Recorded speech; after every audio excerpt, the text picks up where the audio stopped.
الحمدللہ رب العالمین والصلاة والسلام علی سید المرسلین اما بعد فاعوذ باللہ من الشیطان الرجیم بسم اللہ الرحمن الرحیم پڑھیے الصلاة والسلام علیک یا رسول اللہ وعلی آلک واصحابک یا حبیب اللہ الصلاة والسلام علیک یا نبی اللہ وعلی آلک واصحابک یا نور اللہ۔ درود پاک کے بے شمار فضائل و برکات ہیں۔ القول البدیع میں ہے حضرت ابو عباس احمد بن منصور رحمت اللہ تعالی علیہ کو انتقال کے بعد کسی نے خواب میں دیکھا کہ وہ سر پر موتیوں کا تاج سجائے، جنتی لباس میں ملبوس، شیراز کی جامع مسجد کے محراب میں کھڑے ہیں۔ خواب دیکھنے والے نے عرض کی ما فعل اللہ بکا، یعنی اللہ پاک نے آپ کے ساتھ کیا معاملہ فرمایا؟ تو فرمایا کہ میں کثرت سے درود شریف پڑھا کرتا تھا، یہی عمل کام آ گیا، اللہ پاک نے میری مغفرت فرما دی اور مجھے تاج پہنا کر جنت میں داخل کر دیا۔ کیا بات ہے درود پاک کی! آپ یقین کریں، اگر میں آپ سے یہ کہوں کہ زندگی میں ایک مسلمان ہونے کی حیثیت سے اگر آپ اپنی خواہشات، اپنی ڈیزائرز کیا کیا ہیں لکھیں ذرا، کہ مجھے دنیا میں کیا چاہیے، مجھے مرتے وقت کیا چاہیے، قبر میں کیا چاہیے، مرنے کے بعد محشر کے دن میں کیا چاہتا ہوں، کبھی اکیلے بیٹھے نہ تو لکھیے گا، ٹھیک ہے؟ اور اب میں آپ کو بہت ساری حدیثوں کا کچھ نچوڑ پیش کرنے جا رہا ہوں، سنتے جائیے اور سبحان اللہ بھی کہتے جائیے۔ اگر آپ روزی میں برکت چاہتے ہیں تو درود پاک پڑھیے، اگر آپ بیماری سے شفا چاہتے ہیں تو درود پاک پڑھیے، اگر آپ ذلت و رسوائی سے بچنا چاہتے ہیں تو درود پاک پڑھیے، اگر آپ عزت میں اضافہ چاہتے ہیں تو درود پاک پڑھیے، آپ مصیبتوں اور پریشانیوں سے بچنا چاہتے ہیں تو درود پاک پڑھیے، مرتے وقت کلمہ پڑھنا چاہتے ہیں تو درود پاک پڑھیے، مرتے وقت آقا کا دیدار کرنا چاہتے ہیں تو درود پاک پڑھیے، آپ یہ چاہتے ہیں کہ آقا اپنے مبارک ہاتھوں سے قبر میں اتاریں تو درود پاک پڑھیے، اپنی قبر کو نور مصطفیٰ سے جگمگانا چاہتے ہیں تو درود پاک پڑھیے، قیامت کے دن نبی پاک کے پرچم تلے اٹھنا چاہتے ہیں تو درود پاک پڑھیے، آقا کے ہاتھوں جام کوثر پینا چاہتے ہیں تو درود پاک پڑھیے، اور سنیے آقا کے ساتھ جنت میں جانا چاہتے ہیں تو درود پاک پڑھیے، مدینے جانا چاہتے ہیں، بار بار جانا چاہتے ہیں تو درود پاک پڑھیے، اور زندگی میں دیدار مصطفیٰ کرنا چاہتے ہیں تو درود پاک پڑھیے۔ کچھ باقی رہ گیا؟ اللہ اکبر یا رسول اللہ، مجھے بتائیے اور کچھ باقی رہ گیا ہے؟ ایک مسلمان ہونے کی حیثیت سے what ever I need in دنیا اور ان ہیئر آفٹر، دنیا اور آخرت میں جو کچھ چاہیے، روزی برکت والی، زندگی عزت والی، پریشانیاں دور ہو جائیں، بیماریاں دور ہو جائیں، ذلت و رسوائی سے بچا رہوں، ایمان والی موت ملے، جب تک زندہ رہوں مدینے آتا جاتا رہوں، آقا کی دید کرتا رہوں، آقا جنت میں ساتھ لے جائیں۔ اب کچھ باقی بچتا ہے؟ اب یقین کریں میں نے اپنی طرف سے نہیں بتایا، یہ جن کا کچھ مطالعہ ہے تو ان کو یاد آ رہا ہوگا کہ اس ہر جملے کے پیچھے کوئی نہ کوئی ایک روایت یا کوئی نہ کوئی حدیث موجود ہے، یعنی یہ سارے انعامات دنیا کے، قبر کے، حشر کے، یہ سارے انعامات نبی پاک نے درود پاک کی فضیلت میں بیان فرما دیے ہیں۔ یہ ایسے ہی شاعر نے نہیں کہا کہ ہر درد کی دوا ہے، صلی علی محمد، تعویذ ہر بلا ہے، صلی علی محمد صلی اللہ علیہ وسلم۔ پھر کیوں نہیں پڑھتے؟ یعنی اتنے سارے مسئلے حل ہو جائیں ایک ہی وظیفے سے۔ لوگ پوچھتے رہتے ہیں کوئی وظیفہ بتا دیں، روزی میں برکت کا بتا دیں، پریشانی دور ہو جائے بتا دیں، مدینے کا کوئی وظیفہ بتا دیں، اور یہ سارے وظیفے درود پاک میں چھپے ہوئے ہیں۔ پکڑ لو نا درود پاک، پھر دیکھیں اس کی کیسی برکتیں آپ زندگی میں دیکھیں گے، آپ کا چہرہ شاش بشاش ہو جائے گا، آپ کی طبیعت فریش ہو جائے گی، آپ کو مزے کو مزہ آ جائے گا۔ بس درود پاک کی کثرت پڑھتے رہا کریں، پڑھتے رہا کریں، انشاءاللہ برکتیں ہی برکتیں۔ میں بھی نیت کروں، آپ بھی نیت کریں۔ ایک اور خوبصورت بات بتاؤں، جو بڑی خوبصورت آیت ہے، میں سمجھتا ہوں شاید دنیا بھر کے عاشقان رسول کو یہ کم از کم آیت تو سب کو یاد ہوگی۔ کون سی آیت؟ ان اللہ وملائکتہ یصلون علی النبی یا ایھا الذین آمنوا صلوا علیہ وسلموا تسلیما. مل کر درود پاک. اللہم صل علی سیدنا و مولانا محمد طب القلوب ودوائها وعافیت الابدان وشفائها ونور الابصار وضیائها وعلی آلہ وصحبہ وبارک وسلم. اب یہ جو آیت درود ہے نا شعبان کے مہینے میں نازل ہوئی ہے، تو چلو نیت کر لیں انشاءاللہ اب سے روزانہ کثرت سے درود پاک پڑھیں گے انشاءاللہ. آئیے مل کر محبت کے ساتھ ایک بار پھر درود پاک. صلو علی الحبیب صلی اللہ تعالی علی محمد صلی اللہ علیہ وسلم. مشہور صحابی حضرت ابو ہریرہ رضی اللہ تعالیٰ عنہ فرماتے ہیں کہ ایک مرتبہ میں رسول اکرم نور مجسم صلی اللہ تعالیٰ علیہ وآلہ وسلم کی اقتداء میں نماز عشاء پڑھ کر واپس جا رہا تھا. میں نے دیکھا کہ ایک عورت اپنے آپ کو پوری طرح ڈھانپ کر سڑک کے ایک کنارے پر کھڑی ہے اور اس نے مجھے پکارا کہ اے ابو ہریرہ ذرا میری بات سنو. آپ کہتے ہیں میں قریب گیا، میں خلاصہ عرض کر رہا ہوں. تو اس عورت نے کہا کہ مجھ سے بہت بڑا گناہ ہو گیا ہے، کیا میری توبہ قبول ہوگی؟ حضرت ابو ہریرہ نے اس سے سوال کیا کہ کیا گناہ ہو گیا؟ اس نے گناہ کی تفصیل بتائی، کافی بڑا گناہ تھا. آپ نے کہا کہ تو ہلاک ہو گئی اور تو نے دوسروں کو بھی ہلاکت میں ڈال دیا، اتنا بڑا گناہ کیا، اب تم توبہ کی امید رکھتی ہو؟ اللہ پاک کی قسم تیری توبہ قبول نہیں ہوگی. جب آپ نے یہ کہا تو وہ عورت خوف خدا سے کانپنے لگی اور اتنا زور سے کانپی کہ کانپتے کانپتے وہ بے ہوش ہو گئی. آپ نبی پاک کی بارگاہ میں آ گئے. اب آپ کو خیال آیا کہ یار میں نے اس کو کہہ تو دیا مگر میں نے اللہ کے نبی صلی اللہ تعالی علیہ وسلم سے مشورہ تو نہیں کیا، پیارے آقا سے پوچھا تو نہیں.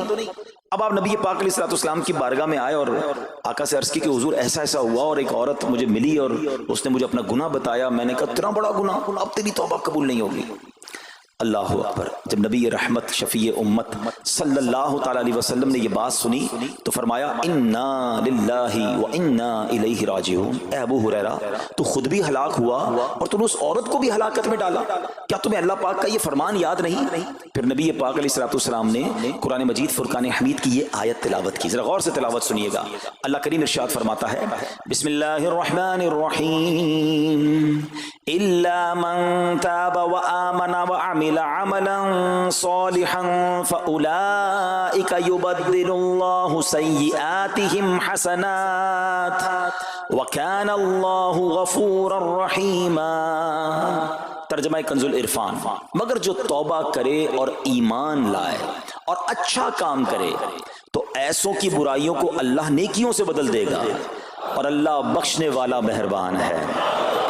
حضرت ابو ہریرہ نے جب یہ آیت کریمہ سنی اور پیارے آقا علیہ السلام کا یہ فرمان سنا تو آپ کو احساس ہوا کہ میں نے غلط مسئلہ بیان کر دیا ہے. آپ پر یہ احساس اتنا غالب ہو گیا کہ آپ مدینہ منورہ کی اب گلیوں میں آواز لگانے لگے. ایک عورت نے مجھ سے رات ایک مسئلہ پوچھا تھا، کوئی بتا سکتا ہے وہ عورت کون ہے؟ آپ سارا دن مدینے کی گلیوں میں آواز لگاتے رہے مجھے اس عورت کا پتہ بتاؤ جس نے مجھ سے مسئلہ پوچھا تھا. اب رات ہوئی تو وہ عورت آپ کو کل والی جگہ پر پھر کھڑی مل گئی. آپ فوراً اس عورت کے پاس پہنچے، اسے نبی پاک کا فرمان سنایا اور کہا تمہیں مبارک ہو، اگر تم توبہ کرو گی تو اللہ تمہاری توبہ قبول فرما لے گا. اب یہ عورت اتنی خوش ہوئی کہ مارے خوشی کے کہتی ہے کہ میرا ایک باغ ہے، میں نے اپنے گناہ کے کفارے میں وہ باغ راہ خدا میں صدقہ کر رہی ہوں. یہ پورا باغ ہے ابو ہریرہ میں اللہ کی راہ میں صدقہ کرتی ہوں. اللہ اکبر. اے میرے پیارے اسلامی بھائیوں، اس ایک واقعے میں ہمارے لیے بہت کچھ ہے. پہلے تھوڑا سا تربیت کے مدنی پھول ذرا سمجھیے کہ اتنی بڑی ہستی ہیں سیدنا ابو ہریرہ رضی اللہ تعالیٰ، لیکن جیسے انہیں پتا چلا کہ میں نے یہ مسئلہ تو بیان کر دیا ہے مگر نبی پاک علیہ السلام سے پہلے اس کا حکم تو پوچھ لیتا. یہ ہمیں کیا درس دے رہا ہے کہ بغیر علم کے اپنی طرف سے شرعی مسئلہ بیان نہیں کرنا چاہیے. جو بغیر علم کے دینی مسئلے بتاتا ہے وہ خود بھی ہلاک ہوتا ہے اور دوسروں کو بھی ہلاکت میں ڈالتا ہے. ہاں میں بتاتا ہوں نا اس کا مسئلے کا حل کیا ہے، حالانکہ خود کہیں پڑھا نہیں ہوتا. تو جب تک آپ کو علم نہیں ہے، آپ جانتے نہیں ہیں، تو کسی مسئلے کو بیان نہیں کرنا چاہیے. دوسری بات کہ اگر خدا نہ خواستہ کوئی غلط مسئلہ بتا بیٹھا یا بتا تو درست رہا تھا بتاتے بتاتے غلطی کر بیٹھا تو اسے چاہیے کہ ازالہ کرے، فوراً اس کا جو بھی ازالہ بنتا ہے وہ کرے. سیدنا ابو ہریرہ رضی اللہ عنہ کا ازالہ تو دیکھیں کہ آپ کو جیسے ہی پتا چلا کہ اصل مسئلہ یہ ہے، اب آپ مدینے کی گلیوں میں صدا لگا رہے ہیں، تلاش کر رہے ہیں، پورا دن ڈھونڈتے رہے اس خاتون کو کہ میری سے غلطی ہو گئی، میں نے اس کو غلط مسئلہ بتایا، تاکہ اس کو تلاش کر کے اس کو درست مسئلہ بتایا جائے۔ اللہ اکبر، صحابہ کرام کی ادائیں بھی کتنی نرالی ہوتی ہیں، اللہ ان کا صدقہ عطا فرما دے۔ اب ہوتا کیا ہے کہ کبھی کوئی غلط مسئلہ بیان ہو گیا، یا بیان میں، مشورے میں، درس میں کوئی غلطی ہو گئی، غلطی پتہ چل جائے، اب شرم آتی ہے کہ کیسے کہوں مجھ سے غلطی ہو گئی ہے، میں تو اتنا بڑا مبلغ بن کے گیا تھا، میں نے تو جناب اتنے پبلک میں بیان کیا تھا، اب میں کیسے بتاؤں کہ جناب میں نے یہ غلط پڑھ دیا یا غلط بیان کر دیا۔ حضرت ابو ہریرہ سب سے زیادہ جن کو حدیثیں یاد ہے، مگر سچ بتائیں، بات سمجھنے والی پتہ کیا ہے، جو لوگ یہ سمجھتے ہیں نا کہ یار غلطی ماننے سے عزت کم ہو جاتی ہے، سچ بتاؤ آج 1450 سال بعد حضرت ابو ہریرہ کا یہ واقعہ سن کے ہمارے دلوں میں ان کی عزت کم ہو رہی ہے، بڑھ رہی ہے؟ Simple is that. غلطی ماننے سے انسان جو ہے وہ نیچا نہیں ہوتا۔ اللہ میرے پیر و مرشد کو سلامت رکھے، جن کی برکت سے لاکھوں علماء بن گئے ہیں، مگر آپ اپنے مدنی مذاکرے میں اپنے ساتھ علماء کرام، مفتیان کرام کو بٹھاتے ہیں، اور اگر کوئی توجہ دلاتا ہے تو لائیو چینل پر آپ فرماتے ہیں کہ یہ مسئلہ یوں نہیں یوں ہے، کوئی عزت کم نہیں ہوتی جناب۔ تو سبحان اللہ، دو باتیں سیکھنے کو ملی کہ پہلے بتانا ہی نہیں ہے، اگر نہیں آتا تو اپنی بڑائی مارنے کے لیے بندہ کہتے مجھے نہیں معلوم، واللہ عالم میں نہیں جانتا، اور اگر آپ کو لگتا ہے میں صحیح بتا رہا ہوں اور پھر بعد میں کوئی توجہ دلا دے کہ آپ نے غلطی کی ہے تو پھر اس کو بالکل مانے بھی اور اس کا ازالہ کریں۔ اچھا، اب علماء کرام نے بڑے پیارے طریقے بتائے۔ پہلے تو ظاہر یہ تھا کہ بھائی پبلک میں بیان کیا تو پبلک میں جا کر یا گلیوں میں جا کر آپ نے اعلان کیا، اب تو سوشل میڈیا کا زمانہ ہے، کوئی ویڈیو بنا کے ڈال رہے ہوتے ہیں، انسٹاگرام تو ٹویٹر تو پتہ نہیں کیا کیا چیزیں، موبائل فون، فیس بک، یوٹیوب، تو اب غلط غلط مسئلے لوگ شیئر کر رہے ہیں۔ ایک یہ بڑا مسئلہ پتہ کیا ہو گیا، ہمارے موبائل پہ جیسے ہی کوئی ویڈیو کلپ آیا، کسی کا بھی آیا یا کوئی پوسٹ آ گئی، کوئی فضیلت ہی آ گئی، نہ چیک کرنا ہے نہ کچھ کرنا ہے، اس کو فوراً فارورڈ کر دینا ہے۔ حالانکہ اس میں بعض اوقات غلط مسئلے ہوتے ہیں، بعض اوقات غلط حدیثیں ہوتی ہیں، ہمیں پتہ ہی نہیں ہوتا، ہم سمجھتے ہیں آگے شیئر کر دیں۔ اچھا، شیئر کرنے والوں کا بھی بڑا مسئلہ ہے، اگر کوئی وظیفہ، کوئی نفل، کوئی بھی چیز ہے، خود پڑھنی نہیں ہے، آگے 100 لوگوں کو بھیج دینی ہے، پہلے خود تو پڑھو۔ اچھا، خود بھی پڑھنے سے پہلے کہاں چیک کروایا؟ تو پلیز یہ شریعت کے معاملات ہیں، اس میں بڑی غلطی ہو سکتی ہے۔ تو اگر آپ کو کوئی بھی چیز شیئر کرنی ہے تو بیسٹ آپشن یہ ہے کہ دعوت اسلامی .net، یہ دعوت اسلامی کی ویب سائٹ ہے، اس پر ایک گیلری کا آپشن ہے، آپ وہاں جائیے، وہ مفتیان کرام سے چیک ہوئی پوسٹیں پڑی ہوئی ہیں، آپ وہاں سے پوسٹ اٹھائیں، اس کو شیئر کر دیں، بنداز کریں، کوئی ٹینشن نہیں ہے، کیونکہ وہ علماء نے چیک کی ہوئی ہے۔ مگر ہر آنے والی پوسٹ، ہر آنے والی ویڈیو کو آگے بڑھا دینا، تو مشورہ یہی ہے کہ یہ بڑا سخت معاملہ ہے، کیونکہ یاد رکھیے قرآن مجید فرقان حمید میں اللہ تعالیٰ ارشاد فرماتا ہے وَمَنْ أَظْلَمُ مِمَّنِ افْتَرَىٰ عَلَى اللَّهِ كَذِبًا، اور اس سے بڑھ کر ظالم کون جو اللہ پر جھوٹ باندھے۔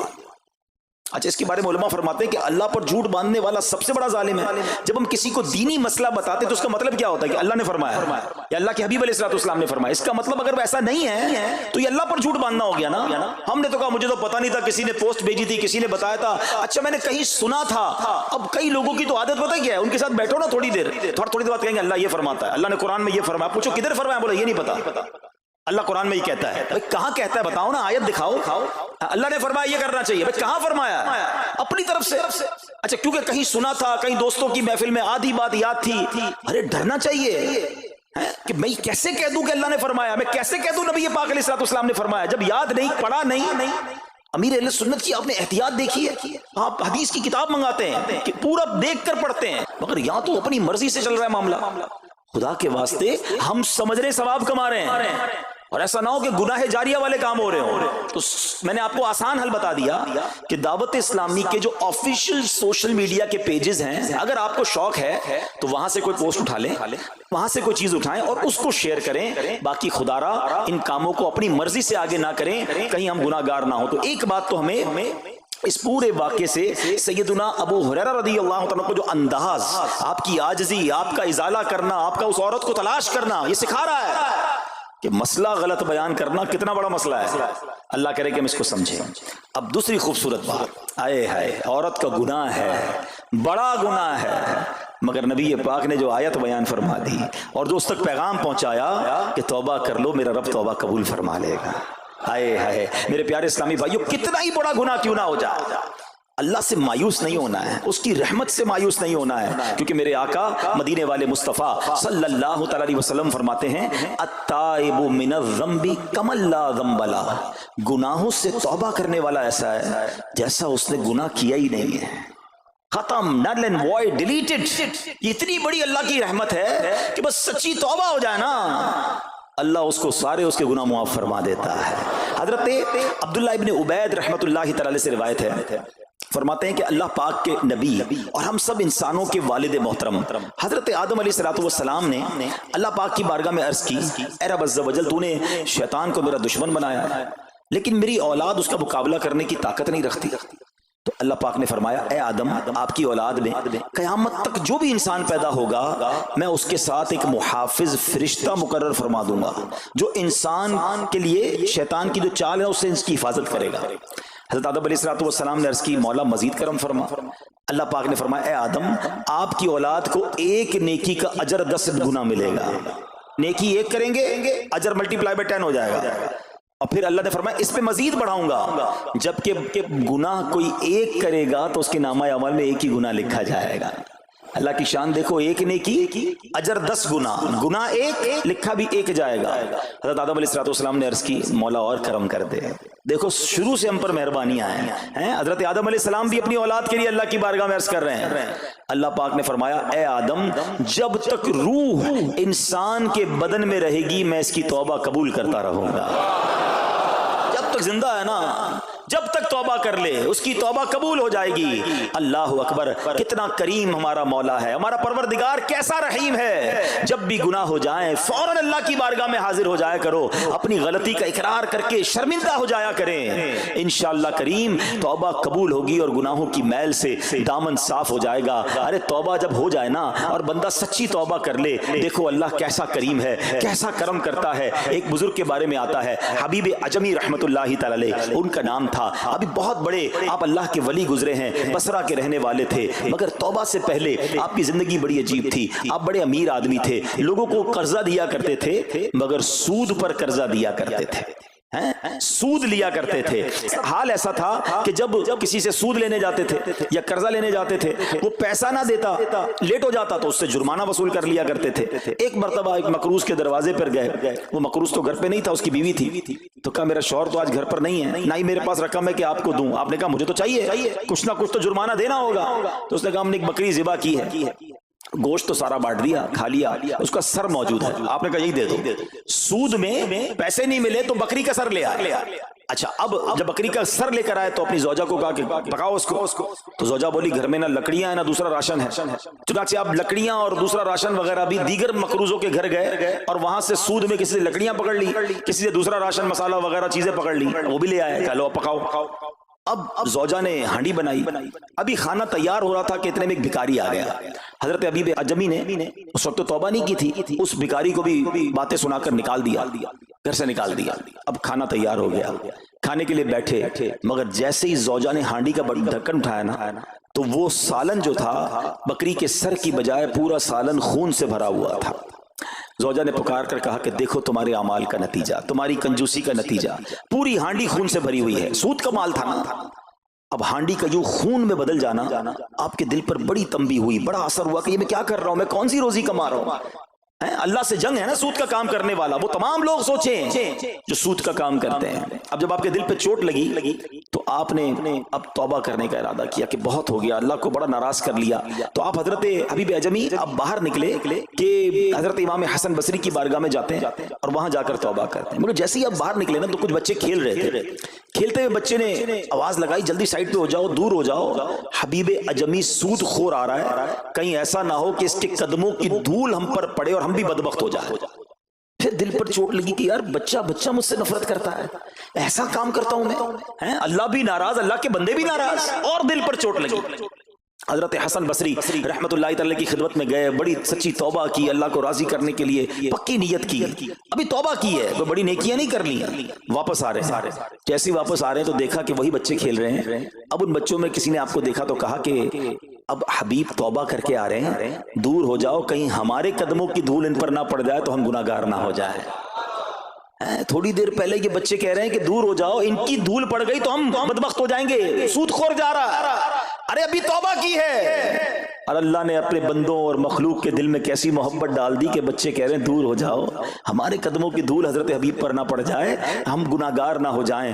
اب جناب بڑا دل پہ اور اثر ہوا کہ مالک تیری قدرت، ابھی تو توبہ کی ہے اور میری نیک نامی کا اعلان تو نے اپنی مخلوق سے کروا دیا، سب کے حقوق ادا کیے، سودی لین دین تھا سب ختم کیا، اللہ پاک کی عبادت میں مصروف ہو گئے، اللہ نے ولایت کا سرتاج بنا دیا، اپنا ولی بنا دیا۔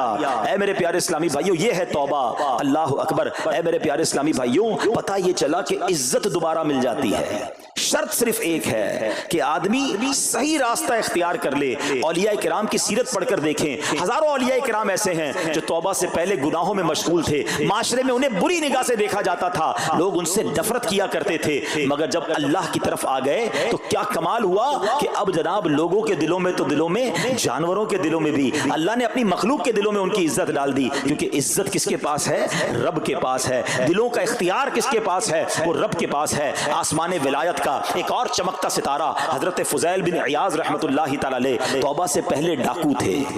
جی ہاں، آپ کتنا بڑا نام ہے ولیوں میں، مگر آپ ایک ڈاکو تھے، اور یہ کوئی کہانی نہیں، واقعی حقیقت ہے کہ رات کو جب بچہ سوتا نہیں تھا تو مائیں کہا کرتی تھیں بیٹا سو جاؤ ورنہ فضیل ڈاکو آ جائے گا۔ جس راستے پر آپ ہوتے تھے لوگ ڈر کے مارے اس راستے سے نہیں گزرتے تھے، مگر جب آپ نے توبہ کی، جن کا مال لوٹا تھا واپس کیا اور سارے حقوق ادا کیے، نیک کاموں میں مصروف ہو گئے، اللہ کی عبادت میں لگ گئے، حضرت فضیل بن عیاض نے وہ وقت بھی دیکھا کہ وقت کا بادشاہ کے دروازے پر کھڑا تھا اور انتہائی عاجزی سے عرض کر رہا ہے کہ حضور ملاقات کا وقت عطا فرما دیجئے۔